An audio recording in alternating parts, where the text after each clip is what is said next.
liters na tangke! 5 liters na tangke! Mga boss, dumating na yung in-order natin na 5 perasong tangke ng MXI natin na 5 liters. I-unbox natin yung isa rito at ipapakita ko sa inyo kung ano ba yung laman niya sa loob. Galing yan ng Jakarta, Indonesia. Di ko lang alam kung tama pa Jakarta yung ibig sabihin niya, pero yung address niya doon. Pinadala lang siya sa atin. 1, 2, 3, 4, 5. Hey! Jakarta, Indonesia. At kung lumabas tong video na to sa FYP mo at hindi ka naman naka-MXI, at kung hindi ka rin interested sa tangke na to na 5 liters, syempre, scroll mo na yan, di ba? At hindi lang din pala siya sa MXI, pwede rin siya sa carb type. Ito siya mga boss, Starlight Express yung pangalan ng shipping company. Gitna? Ano yung gitna? Baka dumaharin dahil ano yan.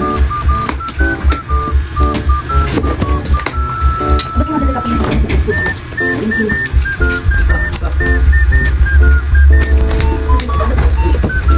May box pa ulit boss. 5 liters na tangke! 5 liters na tangke!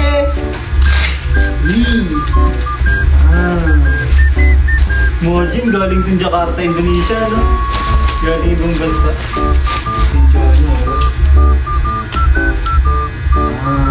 5 liters na tangke ng MXI natin, mga boss. Pasok dito yung yung stock cap natin. Stock gas tank cap. Pasok dito. Tapos dito sa ilalim is yung fuel pump natin na stock din. Pasok din siya dito. Plug and play na lang. Ayun yung finishing nyo. So malaki siya. Malaki talaga. Ang nagpalaki sa kanya ito, mas tumaas.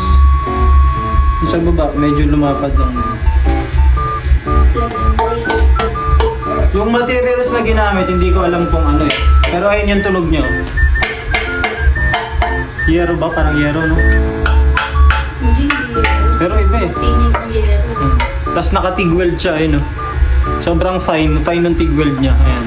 So, plug and play din to sa natin sa MXI. Tapos ang napapanood ko doon sa may video ni Razan, ito, hinuhook ata ito doon sa may likod banda, sa may taillight. May hinuhukan siya nito. Pero hindi pa natin natatry. Hindi pa kasi natin siya na-install. Basta napapanood ko lang sa video ni Razan.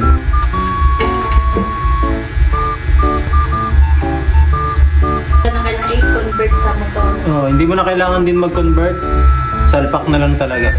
Tapos yung loob nga lang, ngayon may mga extra lang siya. Tanggalin mo na lang kasi syempre pagka in-install mo siya tapos nilagyan mo na ng gasolina, baka may mahulog, kabumara, mga ganun.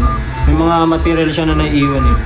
So, kaya banlawan mo muna ng gasolina bago mo salpak. Ngayon mga boss, yung tutorial kung paano umorder dun sa may Jakarta, Indonesia, ituturo ko na lang sa isa pang video. Dahil mabilis ang video lang ginawa ko dito dahil na-receive ko lang siya kanina lang.